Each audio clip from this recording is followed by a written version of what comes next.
Hello friends, সবাই কেমন আছো? আশা করি সবাই খুব ভালো এবং সুস্থ আছো। সবাইকে শুভেচ্ছা জানিয়ে আজকে ভিডিও শুরু করছি। আজকে নতুন একটা বিষয়বস্তু উপরে ভিডিও চলে এসেছি, যেটা হচ্ছে পিএফের উপরে। পিএফের একটা নতুন এরর অনেক সময় তোমরা দেখো। তো এররটা হচ্ছে কি, এরর কোড 27, মানে unable to reach CIDR server URL 7। তো এই এররটি প্রায় সময় তোমরা দেখো।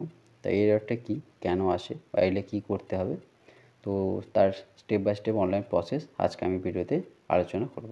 এবং এররটি কীভাবে তোমরা সলভ করবে তার ফুল ডিটেলস আমি ভিডিওতে আজকে আলোচনা করব। তো সবাইকে রিকোয়েস্ট, ভিডিওটা স্কিপ না করে সম্পূর্ণটা দেখো। আর স্কিপ করে গেলে প্রবলেমটা তোমাদেরই হবে, কারণ আমি যে প্রবলেমগুলো বা যে অপশানগুলো বলবো, তোমরা যদি স্কিপ করে যাও সেই প্রবলেমগুলো তোমরা মিস করে যাবে। তো কখনই তোমরা সেই প্রবলেমটা সলভ করতে পারবে না। আর যেসব বন্ধুরা আমার চ্যানেল নতুন, চ্যানেলটি সাবস্ক্রাইব করে রাখো, আমি পাশে থাকা অপশনটি ক্লিক করে রাখো এরকম নতুন ভিডিও সবার আগে পাওয়ার জন্য। আর ভিডিওটি তোমার হেল্পফুল হলো কি না অবশ্যই এটা কমেন্ট বক্সে কমেন্ট করে জানো। আর প্রচুর লাইক এবং শেয়ার করো বন্ধুর সাথে, যাতে সবাইটা হেল্পফুল হয় এবং আমি আর উৎসাহিত এরকম নতুন ভিডিও তোমার জন্য আনতে পারি। তো চলো আজকে বিষয়গুলো আলোচনা করি। তো প্রথমে মোবাইলের ক্রোম ব্রাউজারে গিয়ে তোমরা লগ ইন করবে পিএফের যে অফিসিয়াল পেজটি। লগ ইন করার পরে এখানে একটা পেজ দেখো, ইন্টারফেস হচ্ছে। এখানে কি ইউর নাম্বার আর পাসওয়ার্ড আর ক্যাপচা কোড তিনটে দিয়ে তোমরা সাইন ইন করবে। তো তার আগে তোমরা ডেস্কটপ সাইটটা চেঞ্জ করে নেবে। থ্রি ডট অপশানে যাবে, গিয়ে ক্লিক করবে, করলে একটা ডিস্টার্ব হবে। স্ক্রল করে নিচের দিকে এসে ডেস্কটপ সাইটে ক্লিক করবে, ব্লু কালারে মার্ক হয়ে যাবে।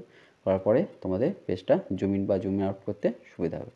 তো এরকম একটা পেজ চলে আসবে। এখানে ওকে বলে যে অপশান আছে, ওকেটা ক্লিক করবে। ক্লিক করার পরে তোমাদের লগ ইন পেজটা চলে আসবে।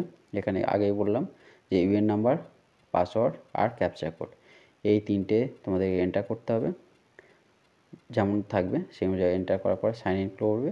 করার পর তোমাদের যে রেজিস্টার মোবাইল নাম্বার আছে, যেটা আধার কার্ডের সঙ্গে লিঙ্ক করা আছে, সেই মোবাইলে তোমাদের একটা 6 ডিজিটের ওটিপি যাবে। সেই ওটিপিটা তোমরা এখানে এন্টার করবে। করার পরে তোমাদের যে পেজটা, লগ ইন পেজ মানে তোমার অ্যাকাউন্ট পেজটি, সেটা ওপেন হয়ে যাবে। তো দেখো, এবার আমি এন্টার করার পরে একটা টাইমিং থাকবে, সেটা 6 বা 5 মিনিট একটা টাইম থাকবে। তার মধ্যে তোমাদেরকে এই ওটিপিটা এন্টার করতে হবে। করার পরে আবার ক্যাপচা কোড, করার পরে সাবমিট বা সাইন ইন যা অপশান থাকবে সে অনুযায়ী তোমরা দেখো ব্লু কালারের একটা বক্স আছে, ওই বক্সে ক্লিক করবে। আর যদি তোমরা না করতে চাও এটা, রেড বক্সে ক্যান্সেল অপশান ক্যান্সেল করে দিয়ে তোমরা পেজ থেকে এক্সিট করতে পারো। তো এইভাবে তোমরা লগ ইন করবে। করার পরে এবার দেখো যে অ্যাকাউন্ট পেজটা সেটাও চলে আসবে। এই অ্যাকাউন্ট পেজটা কি, এখান থেকে তুমি অল ডিটেলস সব কিছু করতে পারবে। মোবাইল আপডেট বা ইমেল আপডেট বা অ্যাড্রেস চেঞ্জ, ফটো চেঞ্জ, তোমার কেওয়াইসি আপডেট, নমিনেশন আপডেট, তোমার ব্যাংকের যে মানে প্রিভিয়াস এমপ্লয়ার থেকে প্রেজেন্ট এমপ্লয়ের টাকা ট্রান্সফার বা ফান্ড ট্রান্সফার বা মানি উইথড্রল সব কিছু এই পেজ থেকে তোমরা করতে পারবে। বা নেম, ফাদার নেম বা নিজের নেম, অ্যাড্রেস, ম্যাচ ডাটা সব কিছু চেঞ্জ করতে পারবে। তো তার জন্য দেখো, আমি আজকে যেহেতু বিষয়বস্তু হচ্ছে যে এরর কোড 27, এটা কী বা কেন আসে, এলে কী করতে হবে তার উপরে। তো আমরা দেখো, যদি কোনো সময় নমিনেশান চেঞ্জ করি বা আপডেট করি, তখন কি করতে হয়, ম্যানেজে ক্লিক করতে হবে, করে ই নমিনেশন অপশানে তোমাদের ক্লিক করতে হয়। ই নমিনেশন অপশানে ক্লিক করার পরে তোমাদের একটা পেজ লগইন মানে পেজ ওপেন হবে বা ইন্টারফেস ওপেন হবে। সেখানে কি করতে হয়, তোমাদের নমিনির যে ডিটেলসটা আপডেট করতে হয়। তো দেখো, আমি ই নমিনেশানে ক্লিক করার পর এখানে একটা পেজ ওপেন হয়েছে যে having family yes or no. ইয়েসে ক্লিক করলে যার মানে যে নমিনি হবে বা যাকে তুমি নমিনি হিসাবে আপডেট করতে চাইছো, তার অল ডিটেলসটা এখানে তোমাদেরকে এন্টার করতে হবে। তো তার জন্য তার Aadhaar, name, date of birth, gender, relation, address, photo এটা তোমাদেরকে এন্টার করতে হবে। আর সেটা আধার কার্ড বেসিসে তোমাদের এন্টার করতে হয়। তো এখানে সেই অনুযায়ী আমি একটু জুম ইন করে দেখাচ্ছি, একটু স্টেপ বাই স্টেপ বলছি। তো দেখে নাও, প্রথমে কি আধার নাম্বারটা এন্টার করলে তার নেম এন্টার করলে, ডেট অফ বার্থ যেমন আধার কার্ড দেবে সেভাবে এন্টার করবে, জেন্ডার সিলেক্ট করলে সে মেল, ফিমেল আর ট্রান্সজেন্ডার। করার পরে রিলেশান বা তোমার সঙ্গে রিলেশানটা কি, যে নমিনি হবে সেই অনুযায়ী অপশান থেকে চুজ করবে। করার পরে অ্যাড্রেস, সেম অ্যাজ যদি মেম্বার হয় তাহলে সেম অ্যাজ মেম্বারে বক্সে ক্লিক করবে। করার পরে ফটো, এবার একটা আপডেট ফটো তোমাদেরকে এন্টার করতে হবে। করার পরে টিক বক্সে ক্লিক করলে, করার পরে গেট আধার ওটিপি বা সেভ ফ্যামিলি মেম্বার্স বা সেভ ফ্যামিলি ডিটেলসে অপশানে ক্লিক করলে, যদি তুমি আরও কাউকে অ্যাড করতে চাও তাহলে অ্যাড নিউ বলে অপশানে ক্লিক করবে। করলে নতুন কাউকে তার কলাম চলে আসবে, সেখান থেকে অ্যাড করতে পারবে। তো এটা নেক্সট কোনো ভিডিওর দ্বারা তোমাদেরকে আমি দেখা দেবো যে কীভাবে নতুন আরও একজন বা নতুন কাউকে তুমি কীভাবে অ্যাড করবে।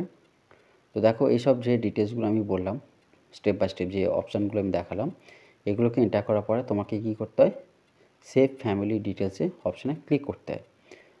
যখনই আমি সেভ ফ্যামিলি ডিটেলসে অপশানে ক্লিক করব, তো করার সঙ্গে সঙ্গে দেখো এরকম একটা এরর চলে আসে। সেটা কোথায় দেখাচ্ছে দেখো, ঠিক আধার লেখা আছে তার নিচে error code 27 unable to reach CIDR servers URL 7, এই এররটা চলে আসে। তো এটা কেন আসে? এটা কিছুই না বন্ধুরা, দেখো যখন আমরা আধার কার্ডটা যখন এন্টার করছি, আধার নাম্বারটা, তখনই মানে PF অফিস থেকে তোমাকে অনলাইনে আধার যে আছে, যে মেম্বারকে তুমি ওখানে নমিনি করছো, তার অল ডিটেলসটা এখানে শো করবে। যদি তুমি যে এন্টার করছো যে ডিটেলসটা আর আধার কার্ডের সঙ্গে যদি ম্যাচ করে যায়, তাহলে তোমারটা সেভ হয়ে যাবে। যদি কোনো কারণে এটা মিসম্যাচ হয়ে যায়, তো কথাই বলছি হয়তো নামের স্পেলিং মিসম্যাচ আছে বা আধার কার্ডের নাম্বার ডিজিট আমি মিসম্যাচ করছি, তো সম্ভবত এই এররটা আসে আধার কার্ডে যখন আমি কোনো নাম্বার ডিজিট চেঞ্জ হয়ে যায়, তখনই আধার কার্ডের নাম্বার সঙ্গে ম্যাচ না হলেই এটা এই এররটি চলে আসে। এরর কোড 27টা তো শো করে। এরর কোড 27টা আর কিছুই না, জাস্ট তোমার আধার নাম্বারটা ভুল এন্টারের জন্য এই এররটা শো করে। এটার জন্য কোনো প্যানিক হওয়ার দরকার নেই বা কোনো এটা কোনো ডকুমেন্টস লাগে না এটা এররটা আপডেট করার জন্য।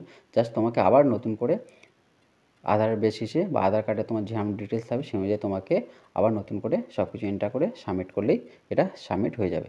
এবার বলি, যদি তোমার ডকুমেন্টসে কোনো ভুল থাকে, তাহলে তোমাকে আগে ডকুমেন্টসটা চেঞ্জ করতে হবে বা কারেকশান করতে হবে। তারপর তোমরা এই আধার কার্ডের মানে এই ফ্যামিলি যে রিলেশান আছে নমিনেশনে, সেই রিলেশানে তোমার সঙ্গে যাকে আপডেট করতে চাইছো সেটা তারপর তোমরা আপডেট করো। তো আজকে ভিডিও এখানে শেষ করছি, দেখা হচ্ছে নেক্সট কোনো ভিডিওতে। আশা করি এই ভিডিওটি দ্বারা তোমাদের এই আজকে যে প্রবলেমটা বা যে ভিডিওটা বানালাম এরর কোড 27, এই প্রবলেমটা সলভ করা যাবে। যদি কারোর আসে, আশা করি তার হেল্প হবে। তো সবাইকে অসংখ্য ধন্যবাদ সম্পূর্ণ ভিডিও দেখার জন্য। সবাই ভালো থেকো, সুস্থ থেকো। আর যেসব বন্ধু হচ্ছেন নতুন, চ্যানেল সাবস্ক্রাইব করে রেখো, পাশে থাকা অল নোটিফিকেশন বাটনে ক্লিক করে রেখো এরকম নতুন আর ভিডিও সবার আগে পাওয়ার জন্য। আর ভিডিওটি তোমাদের হেল্পফুল হলো কি না অবশ্যই সেটা কমেন্ট বক্সে কমেন্ট করে জানিও। আর প্রচুর লাইক এবং শেয়ার করো বন্ধুর সাথে, যাতে সকলের হেল্পফুল হয়। আর যেসব বন্ধুরা আমার চ্যানেলে সাবস্ক্রাইব করে রেখেছো তাকে অসংখ্য ধন্যবাদ এভাবে পাশে থাকার জন্য, সাপোর্ট করার জন্য। প্রচুর সাপোর্ট করো আর প্রচুর লাইক এবং শেয়ার করো বন্ধুর সাথে। আর তোমাদের যদি কোনো বিষয়বস্তুর উপরে ভিডিও রেকর্ড থাকে, অবশ্যই সেটা আমার কমেন্ট বক্সে কমেন্ট করে জানিও। বা কোনো যদি প্রবলেম হয় অবশ্যই কমেন্ট করো, আমি কমেন্টের মাধ্যমে সেটা রিপ্লাই করার চেষ্টা করব বা কোনো ভিডিওটির দ্বারা তোমাদেরকে হেল্প করার চেষ্টা করব। তো সবাইকে আরেকবার শুভেচ্ছা জানিয়ে আজকে ভিডিও শেষ করলাম। ধন্যবাদ।